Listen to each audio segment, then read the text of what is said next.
Hey guys, welcome back. This session I'm going to talk about starting a business, and I'm going to talk about money as well.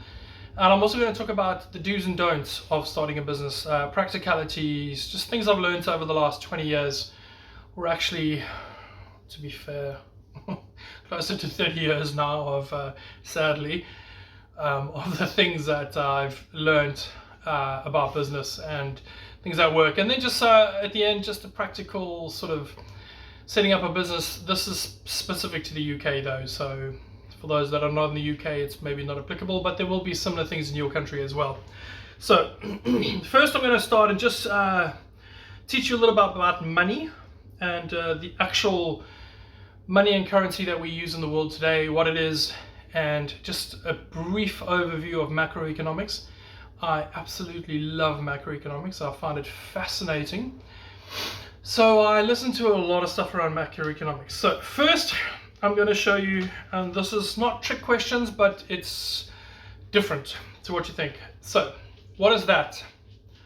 All right. It's, for those of you who don't know, it's a £20 note. It's a UK £20 note. And people would say to me, that's money. And all right. But I want to tell you, this is not money, this is currency. And why is that important and what's the difference? This here is essentially something that we produce in the UK. It's produced all over the world. Many other countries will have the same, and it's a fiat currency. Now, what is a fiat currency? It means that it's essentially backed by nothing. It's air, all right? So how do we know that? Well, let's have a look at this. What is this? It's $100 trillion. So I'm 100 trillionaire, and this is money that people think is money, but it's currency. It's Zimbabwean currency, which basically is printed into oblivion. And so now I want to ask you, what is this? This is a 1 ounce pure gold coin. You can see it over there. It's a 1 ounce Britannia. And what is this? It's a 1 ounce silver Britannia, pure silver. Now, this is money. This is currency. Now, what's the difference? Basically, currency. Let me explain the world's economic system in 5 minutes. It's an incredibly complex system, so I'm going to break it up and make it super simple. Now, most of the stuff I've learned comes from a guy called Mike Maloney. He's got a series called The Hidden Secrets of Money on YouTube. It is the best 8 hours you will ever spend in your life to understand money. It is fascinating. He goes into pretty much 5,000 years of monetary history. So basically, every country in the world that we have at the moment run by this. It's called the fiat currency system. And essentially it means that it is backed by the ability of their country to pay taxes. It is not backed by gold. It is not backed by silver. It is not backed by anything tangible other than confidence. Essentially, it's a con scheme. It's a confidence game. Now, way back in the 40s, there was World War, and before the 40s, the currencies of the world were backed by gold. So you used to have in the States, for example, even in England, they would basically decided that it was difficult to carry around gold everywhere because it could get quite big and bulky. So they started carrying around notes, and the notes basically you could trade in these notes to get your gold. So that's what of these cash notes that we see in society today used to be. It used to be called a gold certificate or a silver certificate. So the Bank of England or the Bank of Federal Reserve or whatever would have all the gold lined up, and they would print notes, and you could take your note and get your gold. Okay, so this was easy to carry around. So now that's how the monetary system used to go until the end of World War II. Now, basically what happened in World War II, America were the very last people to get involved in the war, and they provided Europe and the rest of the world with ammunitions and things that they needed. So what essentially happened is you had all these countries of the world that had their currencies pegged against gold. And so all the central banks had gold. And then during the wartime, they needed to get the gold to pay for stuff because, you know, America was supplying all the armory and the war stuff. So basically what happened is you have over here, Europe needs stuff from America, and the gold started all going across to America. And so essentially at the end of the war, what really ended up happening is that America had all the gold. And so now we needed to reset the financial system, and they met at a place called Bretton Woods, and they decided, well, what is going to be the new financial system? How's this going to work? And so the other countries were like, well, can you please give us all our gold back? And America said no, which is completely understandable because they earned it fair and square. But basically what happened is America said, well, tell you what we'll do is we will have the US dollar, and we will back the US dollar by gold, and all of your currencies will be pegged to the US dollar, and that's backed by gold, so your currencies will be as good as gold. And so that's what was decided. That's how the currencies carried on until 1972. And in 1972, President Nixon said, well, we're going to temporarily suspend the backing of gold to the US dollar. So all the other currencies of the world were backed against the US dollar, which was then backed against the stuff here, gold. Now, 1972, they temporarily suspended it, and that's been a temporary suspension of about 55 years or something like that, you know. So everything that's temporary has never happened. So since 1972, all the currencies of the world have essentially been backed by nothing. They're not worth the paper they printed on. So essentially what happens now is countries have the ability to print money out of thin air because it's not backed against anything tangible.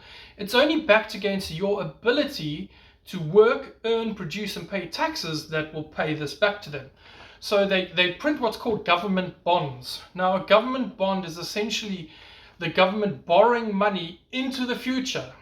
So they create money out of thin air, backed against nothing, and they say, we will pay a percentage return on this into the future, okay? So it's basically out of thin air, they just produce more money, and that's called quantitative easing. Now, quantitative easing is to bring more money into the big pool here so that there's more liquidity and more money's going around the system. Because what happens in a financial crisis is the liquidity dries up, which means the money kind of stops flowing because there's a thing called velocity of money, and money needs to flow in order for it to work. So central banks of the world print more of these, or in Zimbabwe's case, more of these. Now, the reason why Zimbabwe went to hyperinflation and they could print $100 trillion is because eventually it gets to the point that they print more money out of thin air, and eventually no one actually wants to buy these central bank currencies or treasuries as they called. No one wants to buy these guys anymore, and eventually they just print it, and the confidence game gives up, and suddenly £100, $100, $1,000, a million, a billion, a trillion, now 100 trillion. So that's called hyperinflation. All right, now we all say, well, we live in England and we live in America, there will never be hyperinflation. Well, that all depends on the confidence that people have in our ability to produce pounds. Now, the net result of producing pounds and producing dollars out of thin air, guess what happens? It's something called inflation. Now, we've been told that inflation is basically prices are going up. And everything's getting expensive because it's inflation. Inflation has nothing to do with the prices going up. It has everything to do with the value of this going down. Why is this going down? Because more physical goods, food, excuse me, gold, silver, all the rest cannot be produced at will. So the physical food supply is essentially limited.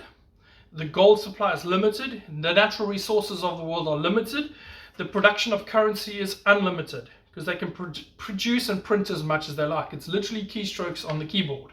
So the more of these they print, this remains the same. The more of these it takes to buy these goods that are exactly the same. Makes sense? The net result, the price of this goes up. But it's not because it's got more expensive. This didn't become shorter supply. This became overabundant. There were more of these chasing the same of these, or slightly fewer if the supply drops, which naturally causes prices to rise. So the net result of the last few years of what we've seen in the world, prices have gone up, which means the value of this is going down. Because, for example, simple maths. There were 100 of these in existence. How scarce and rare are they? Quite rare, quite scarce. Now the government suddenly printed 1,000 of these in existence. How scarce, how rare are they? Not that scarce, not that rare anymore. So suddenly this begins to lose value, and it loses value. The problem we have in our world today is we're saving all of our money in this, and the value is dropping all the time. So you're losing over the long period of time, you're losing. Now, even if inflation is kept at 2% or 3% as the government tells you to do, now, I can tell you right now, CPI, which is the cost of price that they use for inflation, is heavily manipulated because they take a basket of goods, and then but each year they don't take the same basket of goods because, for example, if energy suddenly become too expensive, they make a smaller energy amount in the basket of goods to make the numbers look better. Because if your confidence in this drops, the country literally goes into this. So the aim of the game is to keep the confidence levels of this up. However, this is printed into oblivion, and it's going down and down in value, and the costs of goods are getting up and up in value. And if you can actually say they're not going up in value, they're not going up in price, this is just losing its purchasing power. So everything measured in pounds or dollars is not actually accurate. You need to measure it in gold, because gold has always been the standard which money has been for 5,000 years. The Bible says the silver is mine, the gold is mine. Why does it say that gold and silver are God's and they're money? Because they're limited in supply. Gold's inflation is about 2.5% a year because they can only produce 2.5% extra to the total gold in the world every year. So naturally, it is an incredibly low inflationary product. So over the long run, this is money, this is currency. Keeping currency, saving currency, very bad idea because it drops in value over time. So what does that mean? It means when you are investing in stuff for the future, if you're looking to invest in something that holds its value, you need to invest in something physical that cannot be printed into oblivion. So if you invest, for example, in Zimbabwe, when the Zimbabweans realized that this thing was starting to go down in value, most of the country had all of their wealth and possessions in this thing here. And so unfortunately, it goes down the toilet. If they had have swapped it for this in the beginning, they would come out of this unscathed because this would hold its value and they would still be wealthy. The purchasing power they had 15 years ago would be the same purchasing power they have 15 years later. Now people have run to the US dollar instead of gold because the US dollar has been the reserve currency. However, that's changing because there's something called BRICS. I don't know if anyone's, wasn't going to get into this, but it's important. There's something called BRICS, which is basically an alliance between Brazil, Russia, India, China, and South Africa. And now they've invited Saudi Arabia, Argentina, and a couple of other countries. And BRICS have decided that they no longer wish to have the US dollar as the global reserve currency because they decided it's not fair that the US and England can suddenly just decide on sanctions like they did when Russia invaded Ukraine and freeze all the bank accounts and the assets of people that they said were involved in this whole story. So they essentially froze them out of the financial system because they had the world's reserve currency. And these countries in BRICS also decided, well, they don't think it's fair that essentially America gets a free pass and they can just print their money and everybody has to transact in their money because there's such a demand for the dollar because it's a global reserve currency. So BRICS was essentially created to break away from this. Now, whether you like it or not, the world's economy that we live in today is essentially based on energy, as I said to you before, and it's basically based on oil and natural gas. Now, BRICS, the countries in BRICS, with the new countries that are invited, will essentially hold 48% of the world's oil and natural gas. So essentially half the economy of the world is now going to be held by a couple of countries who will not trade in US dollars anymore. So you might have thought, oh, we're going to World War III and there's going to be big fights and we're going to, maybe there will, maybe there won't. But there's certainly currency wars going on. And there's certainly economic fights going on. And basically what the BRICS countries have said is that we are going to back our currencies against this thing here called gold. And we're going to back all of 50% of the world's economy is moving from the US dollar to gold. At the moment, about 75% of the world's transactions are transacted in the US dollars. And now 50% of the world's saying we're not doing that anymore, we're doing it against gold. So what's going to happen to the US dollar? What's going to happen to the pound, which is linked to the thing? Well, could it be that we're going to become 100 trillionaires all of a sudden with no purchasing power and no value? I don't know. But the point is, do you want to take the chance? People come to me and they say, I've got a diversified portfolio and they've got a whole bunch of stocks, bonds and mutual funds, all denominated in gold, all denominated in dollars, pounds, fiat currencies, and it's going up at 6, 8, 10% a year, and that's their retirement, and that's the entire nest egg, and their net worth is based on that. And I want to say to you, that's not a diversified portfolio. That's the most risky thing you can do, because they're all diversified in the same asset class. Now, if you want a truly diversified portfolio, you need to have some money in stocks, some money in gold and silver, like this, and some money in, say, property. And I was listening to a podcast where these guys interviewed the matriarch of the wealthiest family in Europe, and they've had their wealth for 800 years, and they've survived every single war, every single economic storm, every single weather thing that's come to them. And they asked the matriarch and they said, how on earth did you manage to keep the money in this family for 800 years? And the matriarch was the lady. She said, dudes, it's simple. They're thirds. And they said, what do you mean thirds? And she said, we keep a third of our money in gold, a third of our money in art, and a third of our money in property. And so when it's diversified like that in 3 completely different sectors, they're protected through anything that can happen. When wars happened and they lost their houses, they wrapped up all their gold and their art, and they took the title deeds to the house and they ran and they fled. When the wars and stuff were over, they came back with the title deeds, they were finally given back their properties, all that sort of stuff, and vice versa. So they were 3 completely separate things. So it protected them through any famine, any war, anything.